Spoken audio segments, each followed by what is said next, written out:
కానీ ఈ రోజు రాష్ట్రంలో రేవంత్ రెడ్డి గారి నాయకత్వాన పాలనకు ఒక కొత్త భాష అని చెప్తా ఉన్నారు. పాలన అంటే భక్షించడం, శిక్షించడం.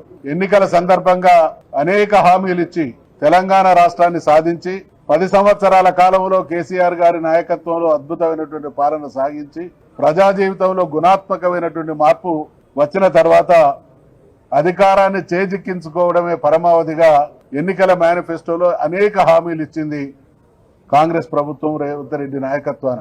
ప్రధానంగా ఈ రోజు మేము సిఎస్ గారిని కలిసి వారి దృష్టికి తీసుకొచ్చినటువంటి అంశాలు రెండు. ఒకటి, 42% రిజర్వేషన్లు బీసీలకు తీసుకొని వచ్చి ఆ రిజర్వేషన్లు చేయించి అమలు చేయించి మాత్రమే స్థానిక సంస్థలకు ఎన్నికలు జరిపించాలి.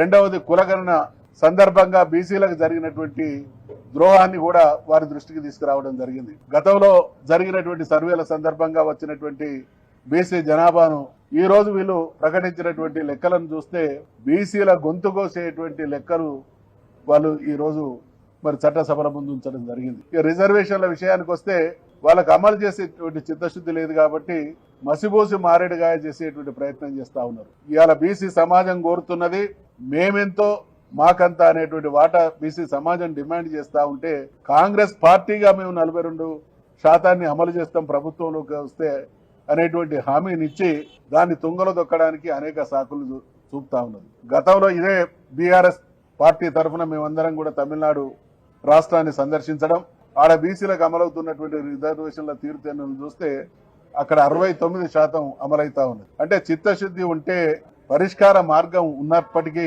కాంగ్రెస్ పార్టీకి పరిష్కారం చూపించేటువంటి ఆ చిత్తశుద్ధి కానీ వీళ్ళని ఏదో రకంగా ఒక రకంగా ఇబ్బంది పెట్టాలనేటువంటి ధోరణే ప్రభుత్వంలో కొనసాగుతా ఉన్నది. కాబట్టి తప్పకుండా ఇది సవరించాలి. బీసీలకి 2 విషయాల్లో కూడా న్యాయం జరగాలి.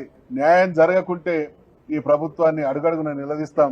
సమీక్ష చేయండి, మార్గాలను వెతకండి, పరిష్కారాన్ని చూపించండి తప్ప ద్రోహం చేసే చర్యలను సహించేది లేదు అనేటువంటి విషయాన్ని మా విజ్ఞాపన ప్రభుత్వం ద్వారా సిఎస్ గారి ద్వారా ప్రభుత్వం దృష్టికి తీసుకుపోవడం జరిగింది.